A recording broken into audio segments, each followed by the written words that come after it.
Bismillahirrahmanirrahim. Assalamualaikum warahmatullahi wabarakatuh. Waalaikumsalam warahmatullahi.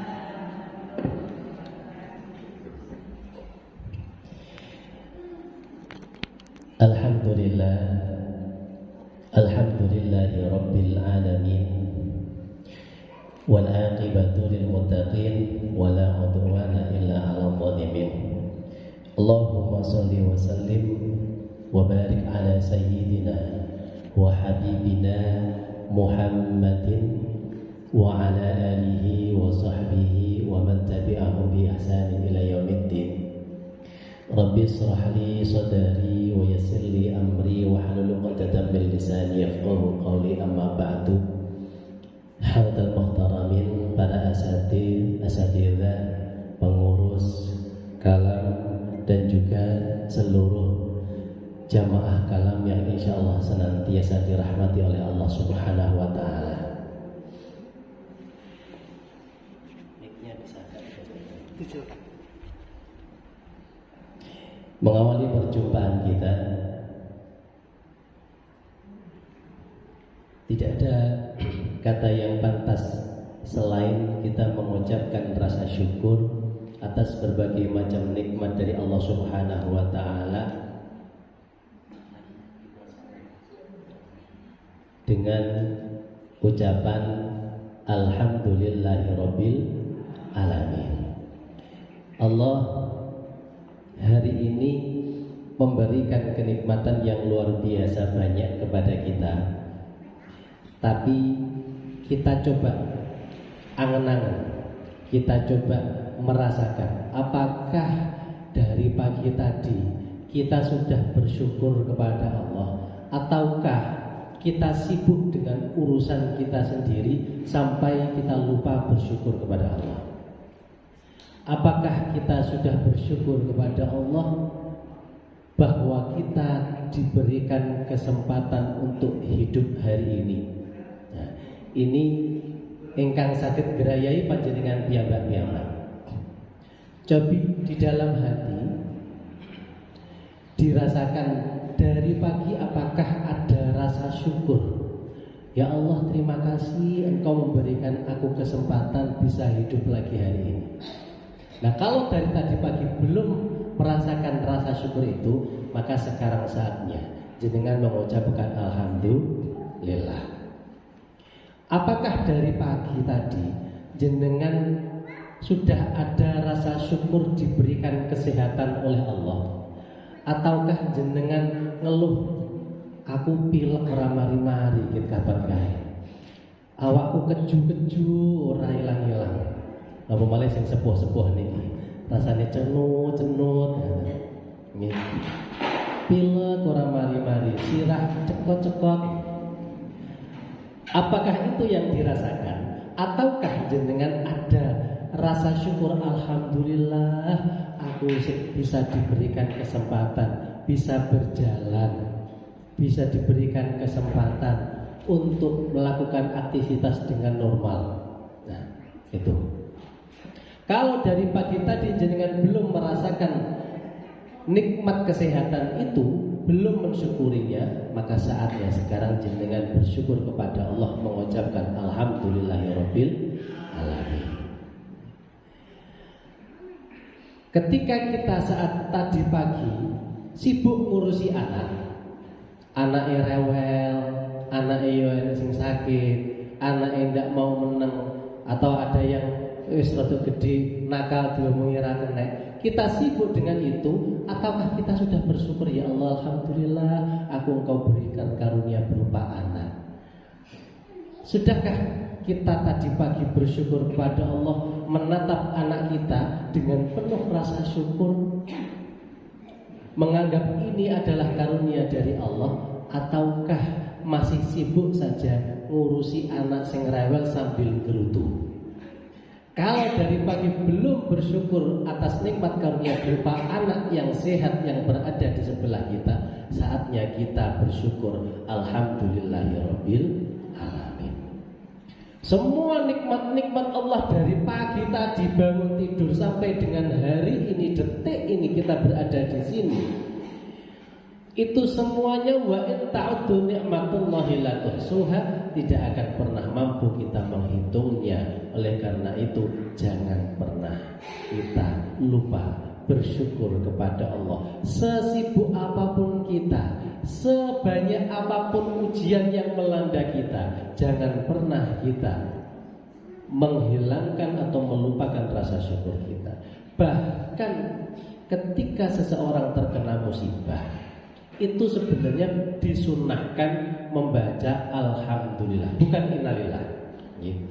Innalillah itu diucapkan setelah alhamdulillah. Tapi alhamdulillahnya ucapnya gini, alhamdulillahi ala kulli hal. Segala puji bagi Allah atas segala sesuatu yang engkau kehendaki terjadi padaku. Baru kemudian innalillahi wa inna ilaihi rajiun. Pada saat mengucapkan innalillahi, itu hati kita mengatakan sesungguhnya segala sesuatu milik Allah dan akan kembali kepada Allah. Itu hakikatnya innalillah. Tapi seringkali kemudian kita mengucapkan innalillah itu sambil punya perasaan sedih, tidak ridho, tidak senang dengan ketetapan Allah. Padahal justru innalillah itu adalah ungkapan keridhaan kita atas apa yang diberikan oleh Allah. Karena segala sesuatu itu adalah milik Allah dan pasti akan diambil kembali oleh Allah. Maka ketika terkena ujian, musibah, disunahkan membaca alhamdulillahi ala kulli hal, kemudian inna lillahi wa inna ilaihi raji'un. Nah, pagi hari ini sebelum kita memulai kegiatan kita kalam ini, kita bersyukur bersama. Tidak pernah lupa saya mengingatkan diri saya pribadi dan juga panjenengan semuanya untuk senantiasa mensyukuri nikmat dari Allah Subhanahu wa taala. Mudah-mudahan kita semuanya dengan rasa syukur ini dijadikan oleh Allah termasuk golongan dari hamba-hamba yang pandai dalam bersyukur, abdan syakura. Salawat salam kita haturkan kepada junjungan kita Nabi Agung, Nabi besar Nabi Muhammad sallallahu alaihi wasallam. Biqaulina Allahumma salli wa sallim wa barik alaihi wa ala ali. Mudah-mudahan kita semuanya yang hadir di sini digolongkan menjadi umatnya Nabi Muhammad SAW, umat yang dicintai beliau dan mendapatkan syafaat kelak di yaumil qiyamah. Amin ya rabbal alamin.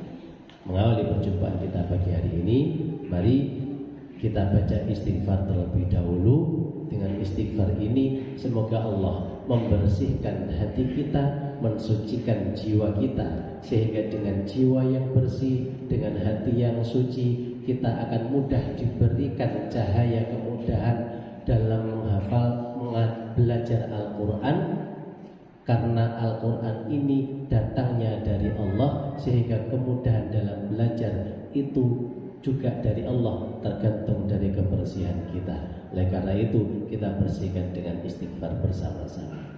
Astaghfirullah Rabbal baraya, astaghfirullah minal khataya, Rabbi zidni ilman nafi'an wa wafiqni amalan salihan, raditu billahi rabba wa bil islami dina wa bi muhammadin nabiyyan wa rasula, rabbi zidni ilma warzuqni fahma waj'alni minas salihin. Biridha'illah wa fi syafaati Rasulillah sallallahu alaihi wasallam wa ala hadhihi niyyah wa ala kulli niyyatin salihah. Al-Fatihah. A'udzu billahi minasyaitonir rajim. Alhamdulillah. Ya kan aku doa ya kan. Surah Al-Nabi.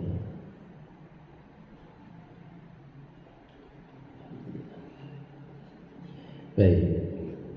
Bapak Ibu yang dirahmati Allah Subhanahu wa taala, hari ini adalah hari perdana kita mengawali juz yang baru.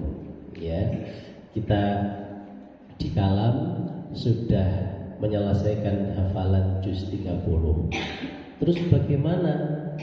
Ada yang tanya, saya juz 30 belum lancar. Atau ada yang tanya, saya baru kenal Kalam itu baru di tengah-tengah. Mulai surat An-Naba saya belum menghafalkan. Niki pripun? Apa saya tidak terlambat? Boten. Jenengan tidak terlambat. Jangan khawatir. Juz 30 belum selesai. Nanti bisa disusulkan. Saya beritahu caranya. Tapi kemudian jenengan sekarang ikut juz 29, terlambat boten, karena masih ada 29 juz lagi yang perlu dihafalkan. Kehilangan, ketinggalan satu juz tidak ada apa-apanya dibandingkan 29 juz lagi kita masih akan menghafalkannya. Jadi jangan khawatir, jangan pernah merasa terlambat, jangan kemudian merasa terbebani dengan tergandoli dengan juz 30 yang merasa belum sempurna. Nanti kita akan sempurnakan perlahan-lahan. Karena Allah itu menyukai sesuatu yang terus berkembang, terus lebih baik dari sebelumnya. Oleh karena itu, hari ini kita akan mencoba mengulas kembali. Saya tidak akan langsung masuk juz 29, tapi saya ingin kembali menata ulang pikiran kita yang saat ini sedang ingin belajar Al-Quran. Jangan sampai niat kita salah, jangan sampai tujuan kita keliru. Kita di sini, Bapak Ibu yang dirahmati Allah, belajar Al-Quran. Tujuannya bukan sekedar membaca, menghafalkan buatan. Banyak dari kita panjenengan mungkin yang bacaannya Al-Quran belum sempurna, yang masih terbata-bata, yang masih belum bagus tajwidnya. Apakah kemudian kalau belum bagus tajwidnya itu tidak bisa menghafal Al-Quran? Nah, itu pertanyaan yang sering terjadi, ditanyakan di luar, sehingga banyak orang yang ketika diberitahu nanti di sana belajar sambil menghafal, wah aku mau coba orang iso kok wis kon apalan. Di sini kita tidak berusaha untuk menghafalkan, tapi hafalan itu adalah hasil dari kita belajar Al-Quran. Nun sewu. Ini ada hadis Nabi Muhammad. Isinya kurang lebih ada. Barang siapa yang dia membaca Al-Quran, dia sedang belajar Al-Quran, kemudian dia hafal, man qara'a Quran wa hafidhahu, kata-katanya seperti itu. Barang siapa yang membaca Quran dan hafidhahu, hafidh itu berarti menghafal, dalam makna lain menjaga, maka orang itu akan diberikan oleh Allah kesempatan untuk menolong 10 anggota keluarganya yang berada di dalam neraka. Jadi misalnya, niki kita yang hadir di sini oleh Allah digolongkan menjadi orang yang qara al-Quran dan hafidhah, membaca Quran dan menghafal Al-Quran. Itu ketika dengan semua masuk surga, sama Allah diberitahu, jenengan silahkan cari anggota keluarga yang saat ini ada di dalam neraka, yang jenengan cintai, 10 orang, ajak masuk ke surga bersama-sama. Ternyata non sewu, mungkin ada orang tuanya, bapak atau ibu atau anak atau saudara yang kita ingin mereka sama-sama masuk surga bersama, panjenengan semuanya bersama kita, akhirnya dibawalah itu bersama panjenengan semuanya masuk ke dalam surga. Jenengan pengen apa? Itu. Tapi kemudian oleh para ulama di dalam syarah Ibnu Majah disebutkan yang dimaksud dengan hafizah tadi siapa? Apakah orang yang menghafal Quran? Bukan. Yang dimaksud hafizah yang menjaga Quran tadi adalah orang yang melakukan dua syarat itu. Apa itu? Yang pertama, dia mengamalkan isi dari Al-Quran. Yang kedua, dia senantiasa membaca Al-Quran itu sampai akhirnya dia hafal dengan Al-Quran yang dia baca. Ya. Jadi syaratnya yang disebut hafizah itu dua. Satu, mengamalkan isi dari Al-Quran, dan yang kedua adalah membacanya setiap hari sampai kemudian dia hafal Al-Quran dari apa yang dia baca. Itu yang disebut dengan hafizah. Jadi bukan orang yang meniatkan diri menghafal Quran tapi setelah hafal dia kemudian lepas gitu aja. Oleh karena itu kita di kalam ini niat kita bukan untuk sekedar menghafal Al-Quran, tapi niat kita adalah satu, memahami isinya. Kemudian setelah mentadabburi isinya itu kita paham dan mengamalkan, sehingga kita semua yang ada di sini menjadi lebih baik dari sebelumnya.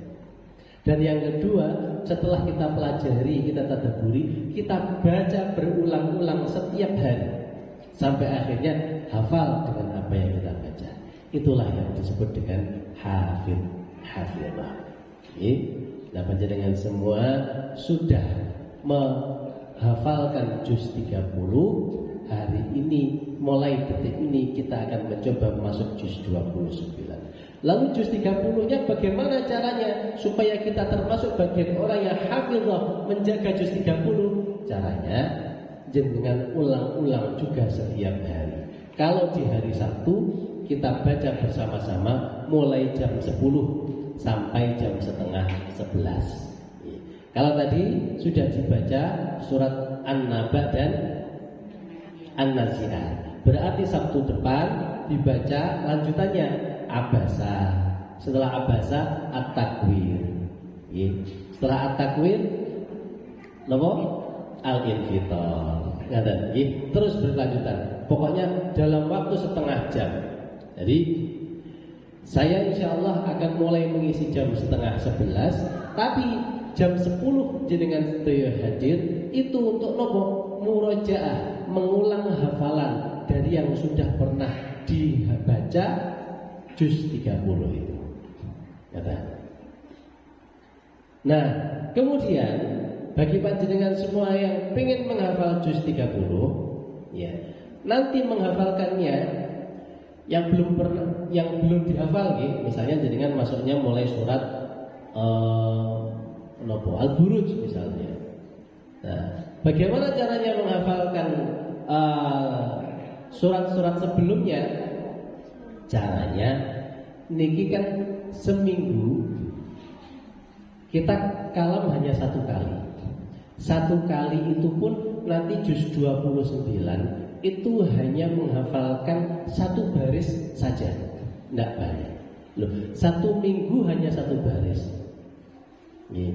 Padahal kalau yang orang menghafalkan Al-Quran beneran itu satu hari itu satu halaman. Satu hari satu halaman. Wangel gampang-gampangannya satu hari satu baris. Berarti 7 hari 7 baris. Seminggu 7 baris. Lah jenengan seminggu 1 baris. Ya, nggih.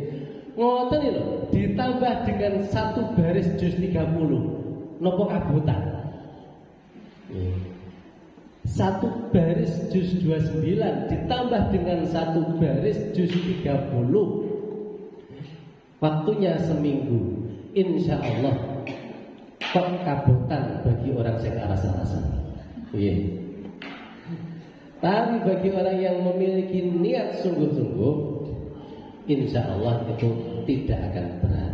Nah, oleh karena itu saya ingin menyampaikan kepada jenengan semuanya, sebelum kita belajar Quran, supaya tidak merasa berat, harus tahu tujuannya terlebih dahulu. Jangan sampai kita salah niat sehingga akhirnya ke depan aras-arasan, males, bosen, merasa berat, akhirnya malah blas tidak sama sekali.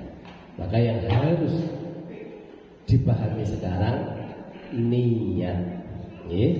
Napa? Niat. Pertama N napa?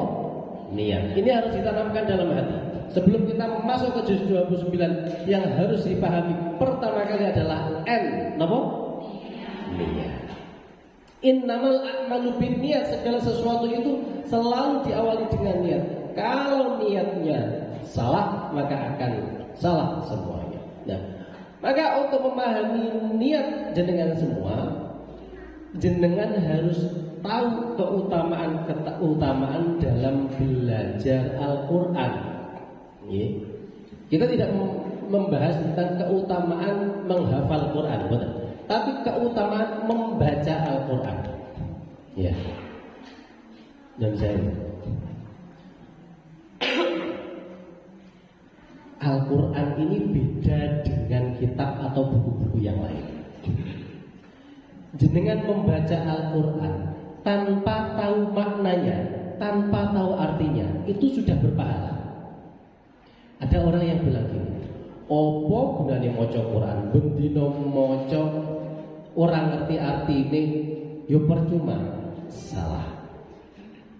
Meskipun tidak paham artinya, orang itu sudah mendapatkan pahala. Man qara'a harfan min kitabillah falahu bihi hasanah. Barang siapa yang membaca satu huruf di dalam Al-Quran, maka dia mendapatkan satu kebaikan. Wal hasanatu bi asyri amsalihha. Satu huruf tadi, satu kebaikan tadi akan dilipat gandakan menjadi 10 kali kebaikan. Itu hanya membaca loh ya, bukan memahami isinya. Pernah ada orang yang protes kepada gurunya, Ustaz atau Pak Yai, kok saya terus disuruh baca Quran, padahal saya pengen belajar isinya. Saya tidak tahu isinya. Apa ada manfaatnya? Kemudian sama Pak Yai tadi dikasih ember. Jadi orang ini santri tadi, dia pengen belajar Quran lebih dalam, tapi sama Pak Yainya belum boleh belajar lebih dalam, harus baca. Kamu baca terus selama 40 hari, baca terus. Tidak boleh berhenti setiap hari, harus baca tanpa tahu maknanya. Ini santrinya protes, saya itu pengen belajar sak maknane. Katanya kan maca Quran angen-angen sak maknane. Niki sama kiai tidak boleh. Terus sama kiainya dikasih timba, embernya 2. Ember yang sangat kotor, terus nayeng bocor-bocor. Le jupu banyu neng kali kono, gowonen neng pawon ini. Disuruh ngambil dari sungai yang agak jauh dari pondok, dibawa ke pondok ke dapur. Tapi embernya bocor. Lah embere bocor pripun iki? Wis tomat-tomat. Akhirnya wis bocor, elek, reget, lawas. Nggih, banyak debu, banyak kotoran. Ora usah dilapi, wis jupukan banyu.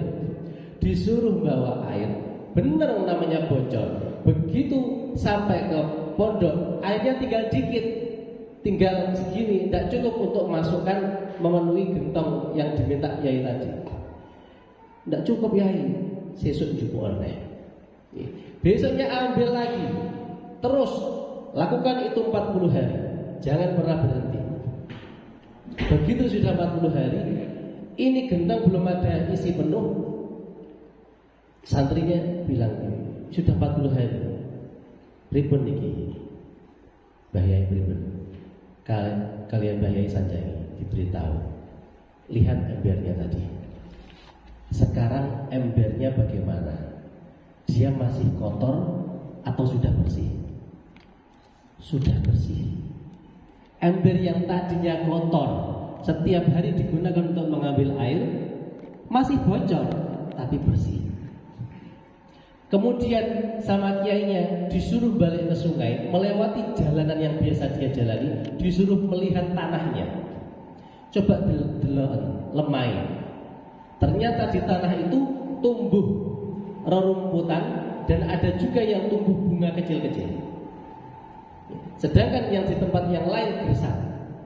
Artinya apa? Orang yang membaca Al-Quran tanpa tahu maknanya, dianggap tidak ada manfaatnya, ternyata membuat hati orang itu menjadi bersih. Dan ketika dia hatinya bersih, dia bisa juga memberikan manfaat bagi lingkungan sekitarnya, menjadi dingin, sejuk, damai, tidak gersang. Itulah orang-orang yang senantiasa membaca Al-Quran meskipun tidak tahu maknanya. Kenapa oleh Rasulullah dikatakan membaca saja bisa memiliki pahala yang luar biasa? Salah satunya untuk menjaga kemurnian Al-Quran. Dengan bayangkan kitab Injil, kitab Taurat, kitab Zabur, semuanya itu tidak ada yang tulisannya bahasa aslinya ada. Hanya Al-Quran saja yang bahasanya asli. Yang terjadi apa? Kalau hanya membaca terjemahan tapi tidak membaca aslinya, seperti kitab-kitab yang lain, dirubah seperti apapun tidak ada yang tahu. Tapi ketika kita semuanya membaca Al-Quran, Al-Quran aslinya, bukan terjemahannya, bukan tulisan Latinnya, sama saja seperti orang yang sedang menjaga kemurnian keaslian Al-Quran meskipun tidak sedang menghafal Al-Quran. Ya, membaca saja itu sudah sama seperti orang yang menjaga Al-Quran. Itu. Jadi satu, hati kita akan bersih ketika membaca Al-Quran, kemudian akan bisa memberikan kedamaian, kelembutan. Kata Rasulullah, al-mahiru bil Quran ma'as safaratil kiramil barara. Orang yang lancar membaca Al-Quran, dia akan bersama dengan malaikat kiramil barara. Ya, kiram itu artinya mulia, barara itu artinya baik. Maka orang yang membaca Al-Quran, dia akan senantiasa didampingi oleh malaikat yang mulia dan malaikat yang baik. Dia dalam kesehariannya akan dimuliakan. Entah itu dimuliakan oleh orang-orang sekitarnya di dunia maupun dimuliakan oleh makhluk Allah yang lain nanti di akhirat. Ya. Dan orang yang membaca Al-Quran dengan penuh kelembutan hati, dia akan senantiasa melakukan kebaikan-kebaikan di sekitarnya. Kiramil barara. Maka ketika ada orang yang sering baca Quran tapi omongannya pedes, omongannya nyelekit, senengane nyelatu kancane, rasan-rasan, omongannya selalu negatif, itu belum tergolong menjadi hafizah, belum tergolong menjadi orang yang menjaga Al-Quran. Gitu. Ya. Syaratnya. Terus itu kan orang yang mahir baca, al-mahiru bil Quran ma'asafaratil kiramil barara. Yang mahir baca Quran, tajwidnya bagus, maka dia bersama malaikat. Tapi lek sing wacane grodal-grodal terus pundi? Ket biyen kon sinau wangel wegah kecil aras-arasen bareng wis sepuh, wis pensiun. Ning omah nganggur, aku pengen belajar Quran. Lah wis pensiun niku lek kon sinau neh wangel iki. Tapi tidak ada kerugiannya bagi orang yang bacaannya buruk.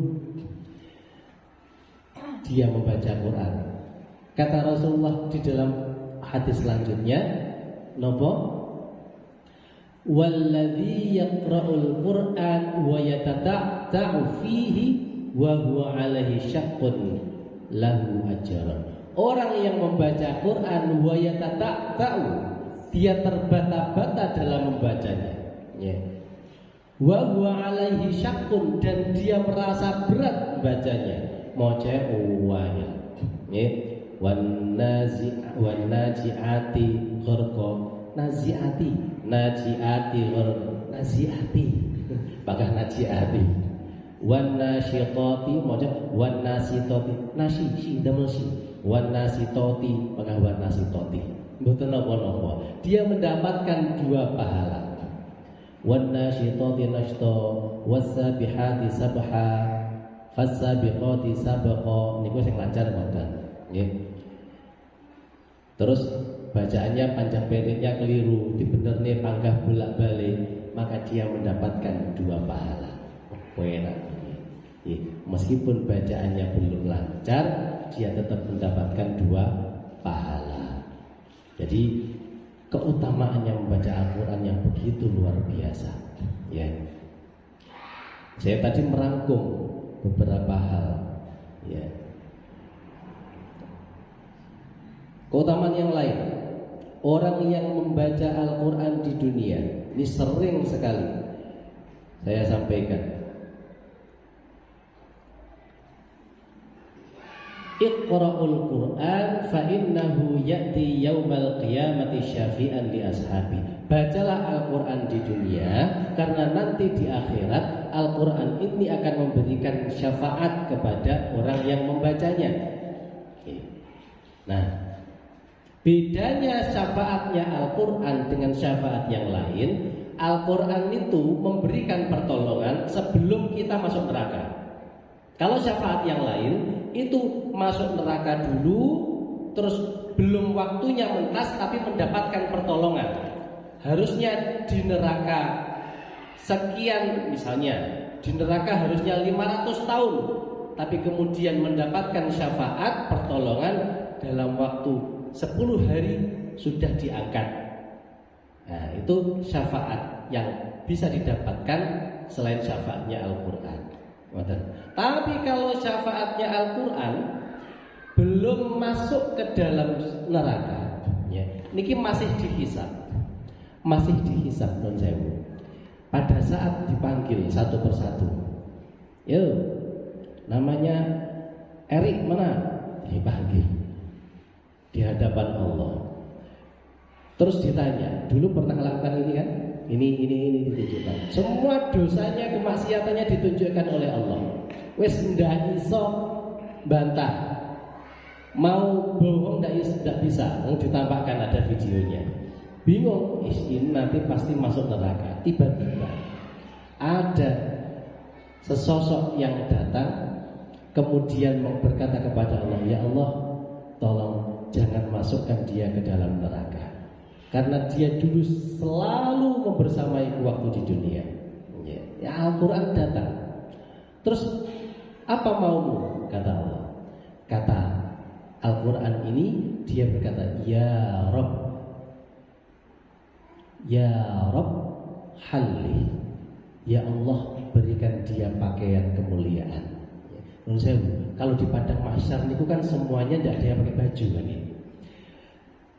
Sama Al-Quran tadi dikatakan, ya Rabbi halli, ya Allah berikan dia pakaian kemuliaan. Maka kemudian Allah memberikan pakaian kemuliaan karena perintahnya dari Al-Quran, permintaan dari Al-Quran.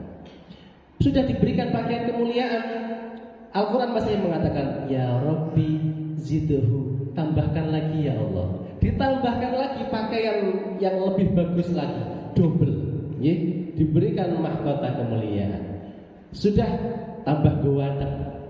Begitu sudah memakai pakaian yang sangat bagus, sangat mewah, kata Al-Quran tadi, ya Rabbi irdo anhu, ya Allah ridhoi dia.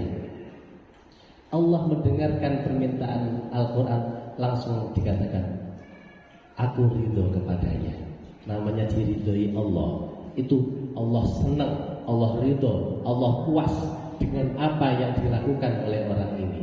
Wis langsung kemudian malaikat Al-Quran ini mengatakan, Iqra warqa. Sudah, sekarang baca Quran, masuklah ke dalam surga, naiklah. Karena setiap ayat yang engkau baca akan mendapatkan kebaikan dari satu ayatnya itu. Ya. Sehingga kemudian oleh Al-Quran diantar menuju Shiratal Mustaqim. Biasanya orang itu masa kritisnya di Shiratal Mustaqim, di tengah-tengah jembatan. Itu ada yang lancar, ada yang langsung jatuh. Ya, ini diantar oleh Al-Quran sampai menuju kemudian masuk ke dalam surga tanpa harus masuk ke dalam neraka. Mudah-mudahan kita termasuk golongan tersebut. Ya, itu. Jadi keutamaan inilah yang harus kita pahami, sehingga panjenengan semuanya ketika nanti di tengah-tengah merasa mulai ada bosan, ada jenuh, aras-arasan, itu ingat kembali tentang keutamaannya.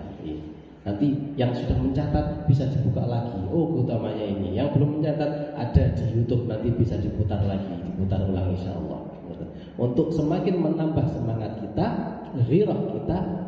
Ghirah itu bahasa Arab, artinya semangat. Kalau dalam bahasa Indonesia menjadi gairah, itu dari kata ghirah, ya, supaya kita semakin cinta terhadap Al-Quran. Kemudian yang berikutnya, ketika panjenengan membaca Al-Quran,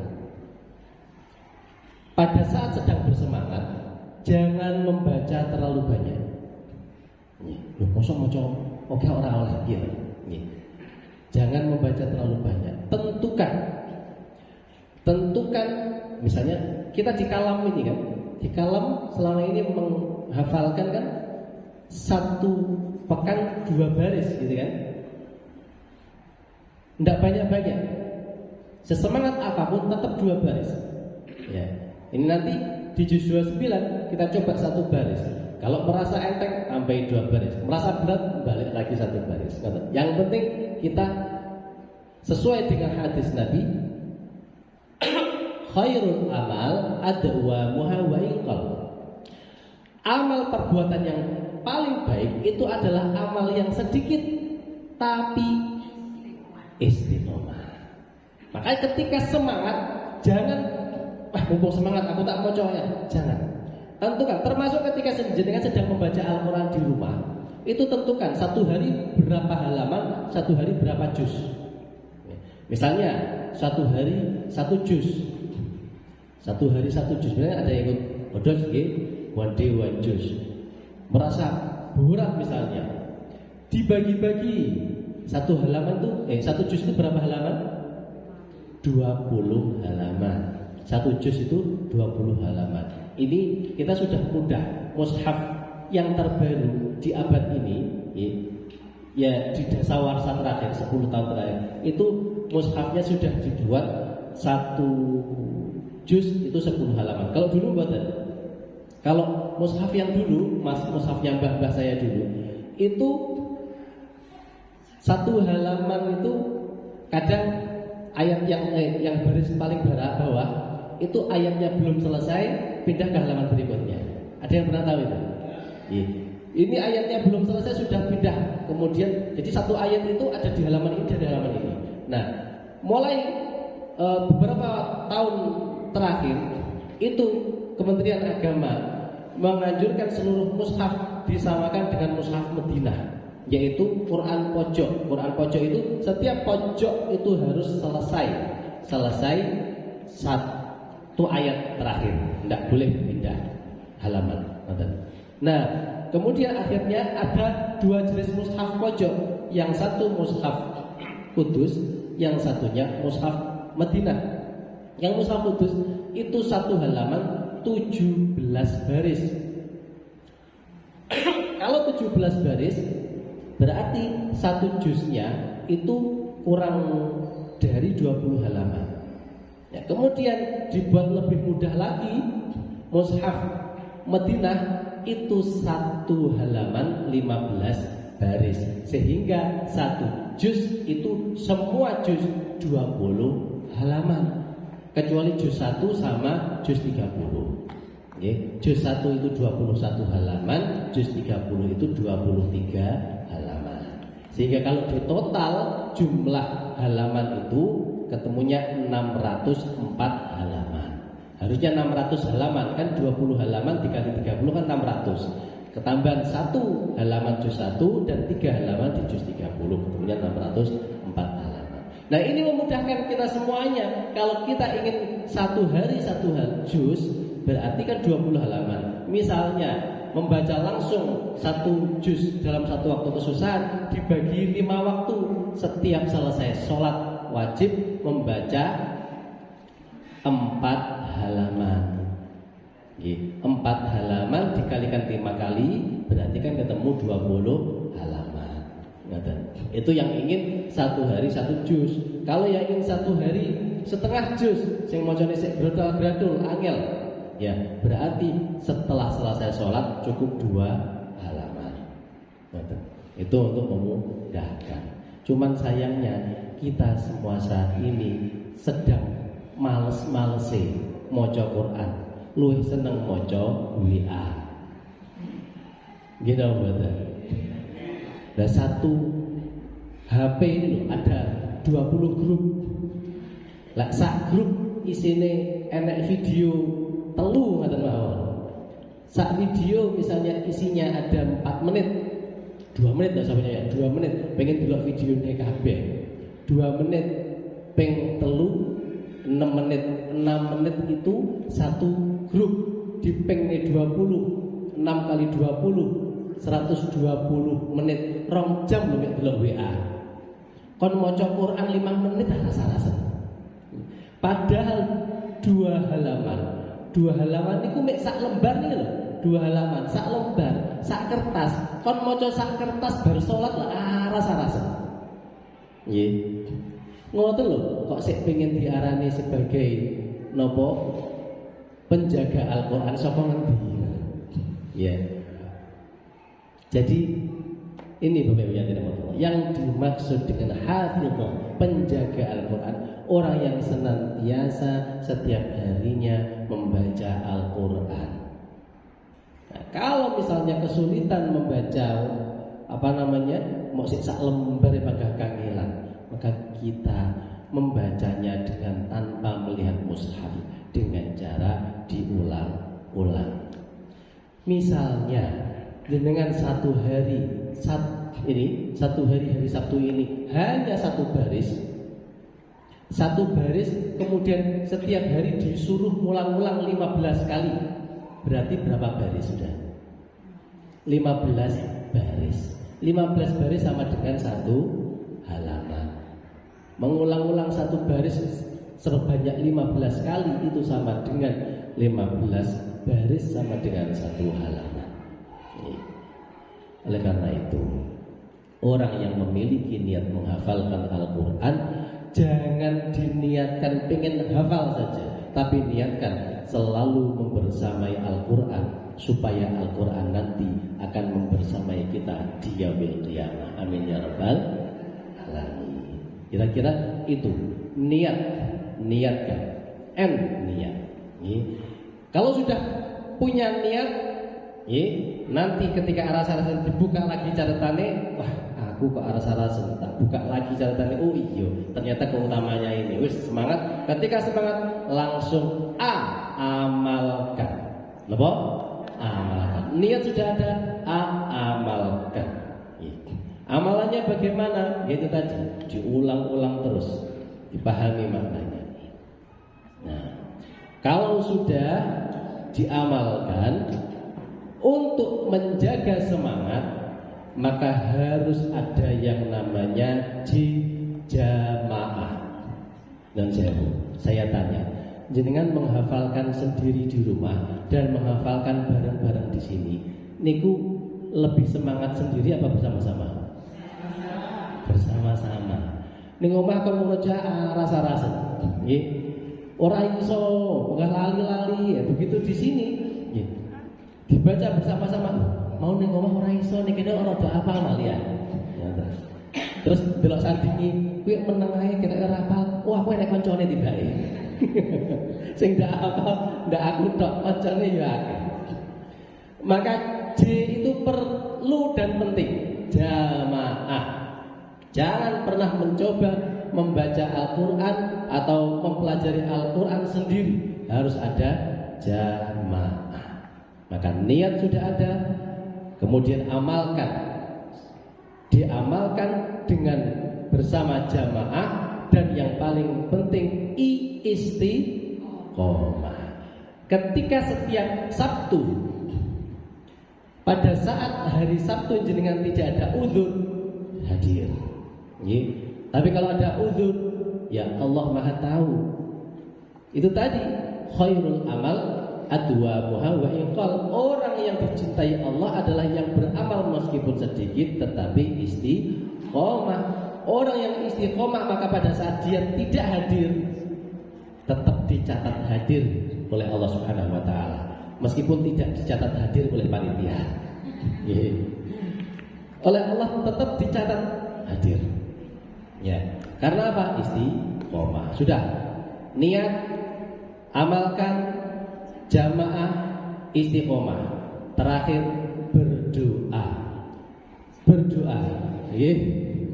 Berdoa kepada Allah Subhanahu wa taala. Kok malah ketemu singkatannya apa niku? Niat, amalkan, cari jamaah, istiqomah, terakhir berdoa kepada Allah Subhanahu wa taala. Nah, jenengan mengingat-ingat nama saya, Najib yo kuwi ketemu nih. Ngaten nggih. Karena tidak ada yang bisa membuat kita kuat kecuali Allah Subhanahu wa taala. La haula wala quwata illa billah. Ada orang yang setiap Sabtu rajin datang, kemudian enek sing koncone tekoni kadang-kadang. Opo kuwi teko ora tau iso rutin kok kaya aku. Hati-hati ketika punya perasaan itu, dia sudah mulai sombong. Karena kehadiran jenengan di sini bukan karena kekuatan jenengan, bukan, tapi karena Allah yang memberikan kemampuan jenengan hadir di sini. Ketika ada orang niat hadir tapi tidak diizinkan oleh Allah, dia tidak bisa hadir. Maka berdoa kepada Allah, semoga kita diberikan keistiqomahan, kekuatan untuk terus bisa belajar Al-Quran dan memiliki rasa cinta kepada Al-Quran sampai akhir hayat kita. Nah, niat kita di sini belajar bukan untuk waktu 1-2 tahun, tapi sampai akhir hayat. Amin ya rabbal alamin. Barang siapa yang dia meninggal dunia sedang melakukan sesuatu yang dia cintai, maka dia ketika dibangkitkan oleh Allah akan bersama golongan yang dia cintai. Al-mar'a ma'aman ahabba. Seseorang akan dibangkitkan bersama orang yang dicintainya. Panjenengan semuanya cinta Al-Quran, nanti mudah-mudahan pada saat dibangkitkan bersama golongan orang yang juga mencintai Al-Quran. Amin ya rabbal alamin. Alangkah indahnya ketika sedang belajar Quran, murojaah setiap hari, kemudian Allah memanggil kita, dicabut nyawa kita, dia digolongkan dalam keadaan husnul khotimah sedang menghafal Al-Quran. Husnul khotimah itu ibarat foto. Sudah pernah saya sampaikan ya di sini dulu. Orang itu jelek atau baik tergantung fotonya. Meskipun dia cuantik, dia senyum-senyum pada saat ayo foto siap ya 1, 2, tapi pada saat di foto dia merengut, cekrek, hasilnya nih foto merengut, melongo, ngowoh. Padahal sebelumnya senyum-senyum. Ada orang yang sebelumnya wagah kira-kira mau difoto, begitu siap 1, 2 cekrek, nah, senyum, hasilnya di foto senyum. Itulah husnul khotimah. Ketika di dunia melakukan kebaikan-kebaikan, tapi pada saat meninggal dunia, naudzubillah min dzalik, tiba-tiba meninggal dalam keadaan kemaksiatan, maka orang itu tergolong orang yang ahli maksiat. Naudzubillah min dzalik. Sebaliknya, orang yang senantiasa melakukan keburukan di awal dulu, kemudian dia bertobat, dia ingin melakukan kebaikan, dia istiqomah dalam kebaikan tersebut, meninggal dunia pada saat melakukan kebaikan tersebut, maka pada saat meninggal itu dia digolongkan orang yang sedang melakukan kebaikan. Nah, alangkah indahnya ketika sudah membiasakan diri membaca, mentadabburi, menghafal Al-Quran, kemudian dipanggil oleh Allah dalam keadaan kita juga sedang membaca Al-Quran. Amin ya rabbal alamin. Oleh karena itu niat kita luruskan, niat sampai akhir hayat. Baik, itu ringkasannya. Dan juz 29 itu kita awali dari surat Al-Mulk. Surat pertama di dalam juz 29, surat apa namanya? Al-Mulk. Nah, bahasa mojo Al-Mulk di Al-Mulk. Al-Mulk. Al-Mulk itu dalam bahasa lain namanya surat Tabarok. Nah, lek angel maca Al-Mulk ya surat Tabarok gampang. Nggih. Surat Tabarok. Ini kenapa disebut surat Tabarok? Karena itulah kata Rasulullah. Rasulullah menyebutkan surat Al-Mulk surat Tabarok. Nggih. Surat Tabarok. Kata Rasulullah kata satu-satunya surat yang ada di dalam hadis dijelaskan oleh Rasulullah secara gamblang, secara jelas itu surat Al-Mulk. Kata Rasulullah ada 30 ayat di dalam Al-Quran yang barang siapa membacanya maka dia terhindar dari siksa kubur. Saya ulangi, ada 30 ayat dari Al-Quran yang ketika dia dibaca akan terhindar dari siksa kubur. Sahabat tanya, surat nopo niku ya Rasul? Kata Rasulullah, Tabarakalladzi biyadihil mulku. Kata Rasul seperti itu. Ini surat yang sangat istimewa. Al-Mulk ini jenengan harus bersyukur. Jenengan mau belajar surat Al-Mulk karena surat ini adalah surat yang sangat-sangat istimewa dibanding surat yang lain. Yang ketika Rasulullah mengajarkan ini kepada sahabat, para sahabat ketika hafal langsung pulang ke rumah meminta anak istrinya seluruhnya menghafal surat Al-Mulk. Saking manfaatnya surat Al-Mulk ini. Sahabat yang sudah mendapatkan surat Al-Mulk dari Rasulullah tidak ingin keluarganya tidak ada yang hafal Al-Mulk. Saking pentingnya. Dan saya yakin jenengan semuanya pasti sering atau pernah mendengar ceramah di YouTube tentang keutamaan surat Al-Mulk. Jadi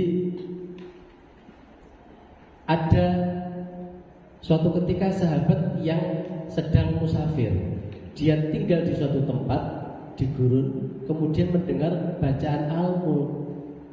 Dilihat nggak ada siapa-siapa, adanya cuma kuburan. Kok ada bacaan surat Al-Mulk? Ini kita jenenge pas kuburan wonten sing mireng surat Al-Mulk wonten pripun? Ana wong loh hayu. Ini sahabat ini penasaran, ada surat Al-Mulk yang dibaca tapi udah ada orangnya. Niku padang pasir yang sangat luas. Tidak ada orang sama sekali. Kemudian ketemu dengan Rasulullah, tanya, "Ya Rasul, saya tadi ada ketemu di suatu tempat. Di sana kok ada bacaan Al-Mulk?" "Iya.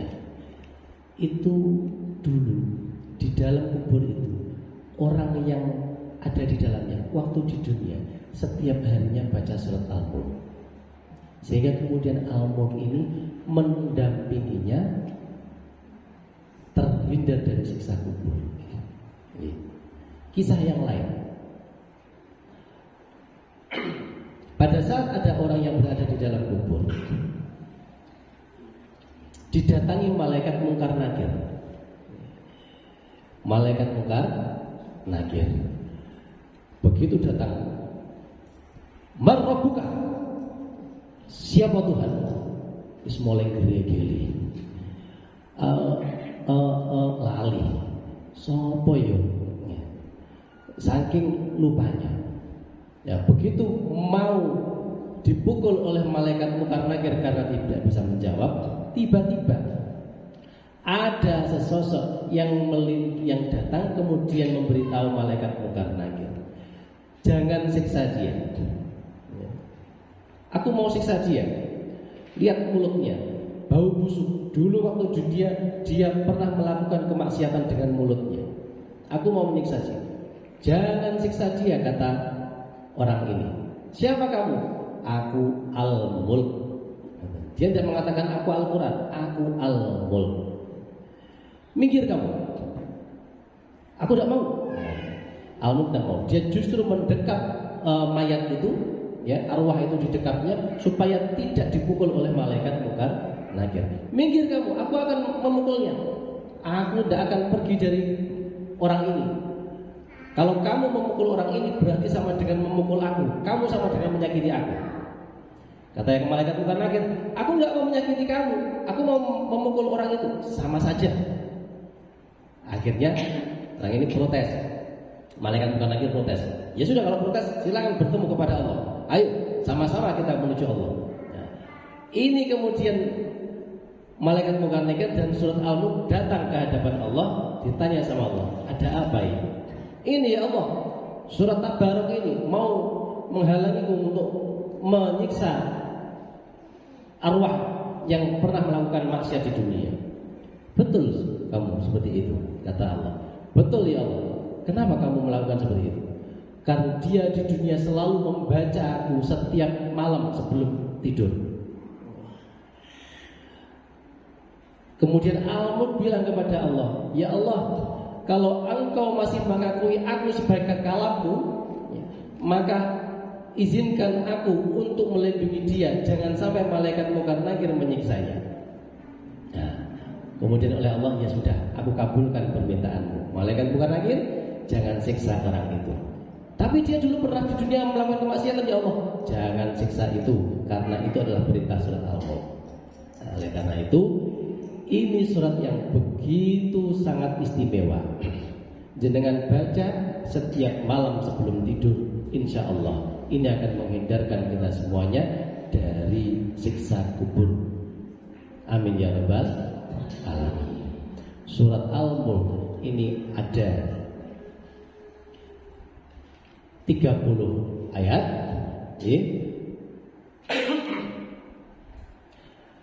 Halaman pertama ayat 1 sampai ayat berapa? 12.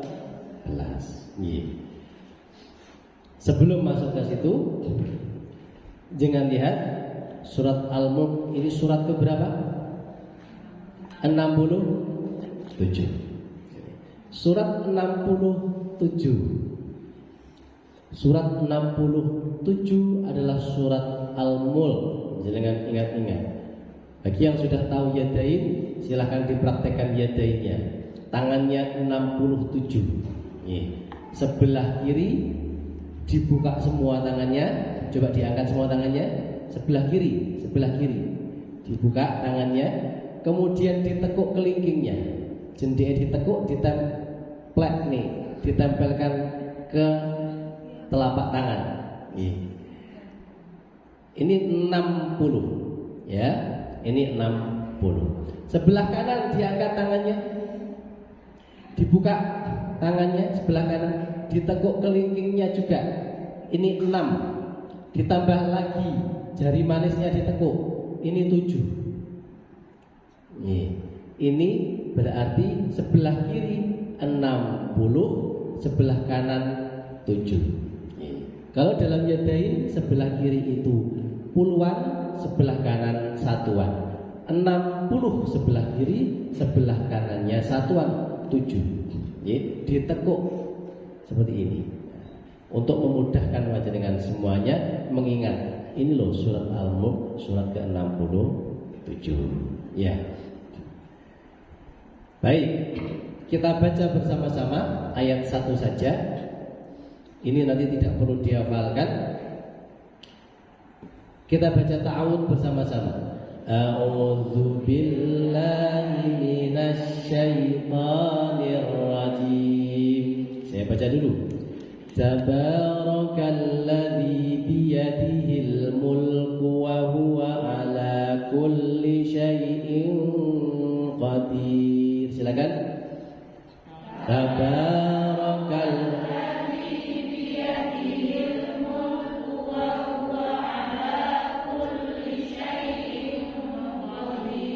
Baik, saya rendahkan nadanya. Tabarakalladzi biyadihil mulku wa huwa ala kulli syai'in qadir. Silakan. Tabarakalladzi biyadihil mulku wa huwa ala kulli syai'in qadir. Iya, baik. Sudah masuk zuhur, kita tambahkan lagi waktunya nggih, enggak apa-apa. Perhatikan di situ. Tabarakalladzi biyadihil mulku. Itu ku dibaca pendek, dibaca pendek langsung masuk huwa. Jangan sampai dibaca mulku panjang. Mulku wa huwa, salah. Mulku wa huwa. Ya nggih. Tabarakalladzi biyadihil mulku wa huwa ala kulli syai'in qadir. Silakan. Tabarakalladzi biyadihil mulku wa huwa ala kulli syai'in qadir. Iya, syai'in tanwin ketemu dengan qaf itu ikhfa. Ya, didengungkan cukup lama. Syai'in qadir, bukan sekedar syai'in qadir, tapi syai'in qadir. Tabarakalladzi biyadihil mulku wa huwa ala kulli syai'in qadir. Silakan.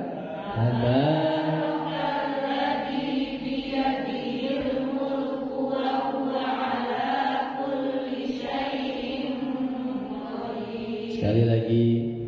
Tabarakalladzi biyadihil mulku wa huwa ala kulli syai'in qadir. Iya.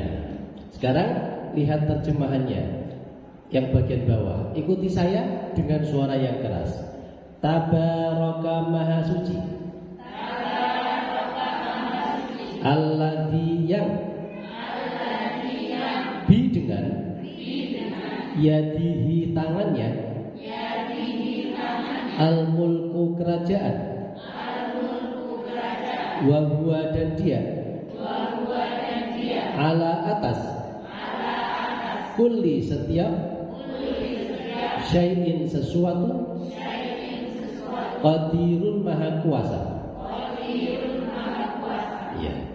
Di dalam ayat 1 ini tidak ada kata-kata yang sulit, semuanya insya Allah sudah paham. Ya, tabaraka dari kata barokah, ya, barokah itu keberkahan, kesucian, maha suci. Alladzi yang dia yad tangan, yadain dua tangan, ya, dengan tangannya mulk kerajaan, ya, ya, malik itu raja, al mulku kerajaan. Allah memiliki kerajaan, ya, dan Allah maha menguasai segala sesuatu. Ini akan kita kupas pada pertemuan berikutnya.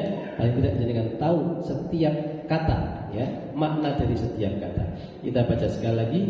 Tabarakalladzi biyadihil mulku wa huwa ala kulli syai'in qadir.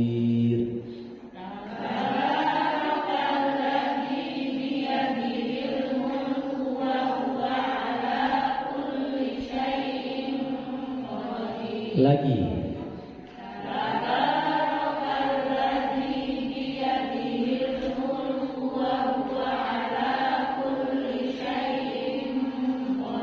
Sekali lagi dibaca, kemudian kita tutup. 1, 2, 3.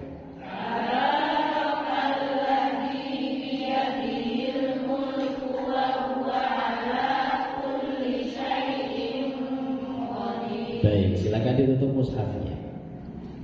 Sudah, fokus lihat saya, jangan lihat mushafnya. Tabarakalladzi, silakan. Tabaraka maha suci, alladzi yang, zat yang. Tabarakalladzi biyadihil mulku, bi dengan tangannya al-mulku, kerajaan. Allah memiliki kerajaan dengan kekuasaannya. Tabarakalladzi biyadihil mulku.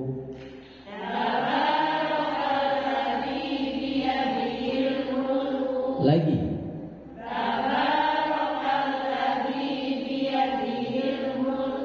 Wa huwa ala kulli syai'in qadir.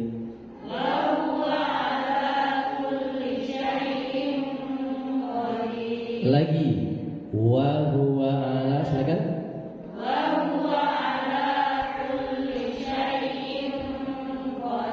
Baik, saya rangkai. Tabarakalladzi biyadihil mulku wa huwa ala kulli syai'in qadir.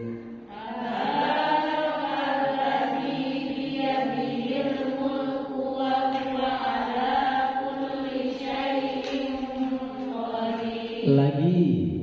Tabarakalladzi biyadihil mulku wa huwa ala kulli syai'in qadir. Sekali lagi.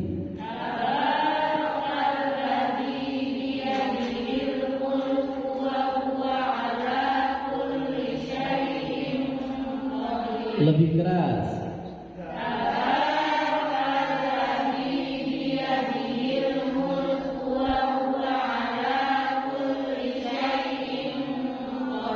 Sekali lagi.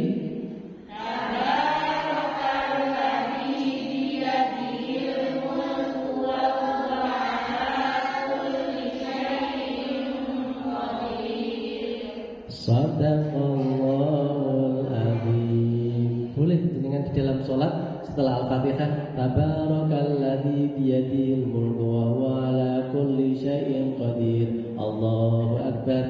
Enggak apa-apa. Nggih. Nah, besoknya lagi ditambah lagi satu ayat lagi. Setelah Al-Fatihah baca 2 ayat, kemudian rukuk. Boleh, sehingga memudahkan dengan membiasakan membaca surat-surat yang jenengan hafalkan di dalam sholat sunnah.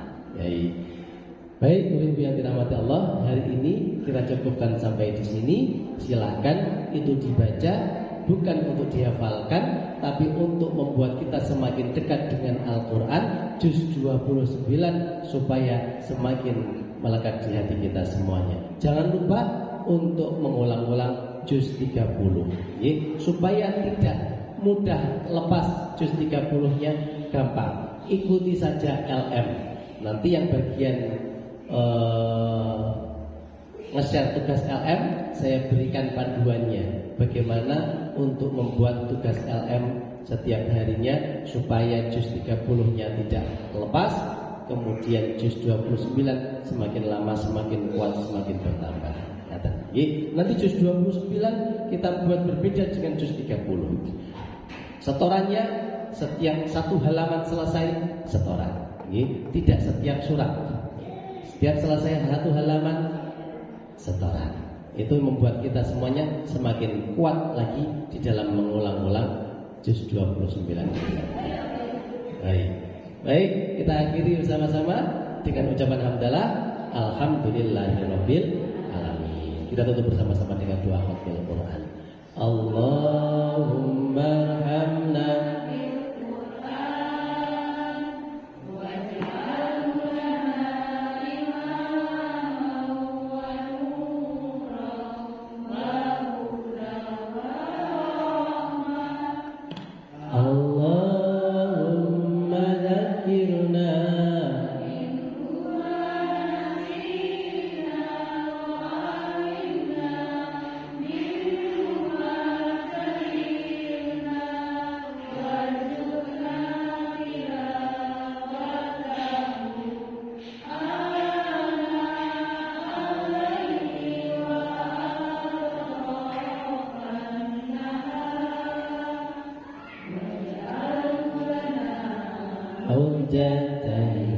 ya Rabbal Alamin. Sebelum saya akhiri, kalau jenengan merasa cara ini menyenangkan, bagikan informasi ini kepada orang lain.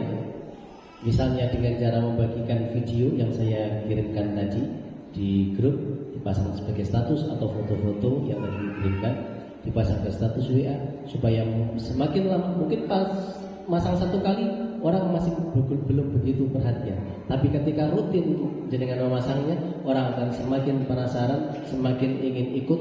Dan ketika ada orang yang ikut, satu orang yang menghafal Quran, maka pahalanya mengalir kepada orang yang mengajaknya. Tidak ada yang bisa ikut diajak tapi sudah mengajak tapi tidak ikut, tidak apa-apa, tetap pahala ada di sisi Allah Subhanahu wa taala. Kita akhiri bersama-sama. Subhanakallahumma wa bihamdika asyhadu an la ilaha illa anta astaghfiruka wa atubu ilaik. Assalamualaikum warahmatullahi wabarakatuh.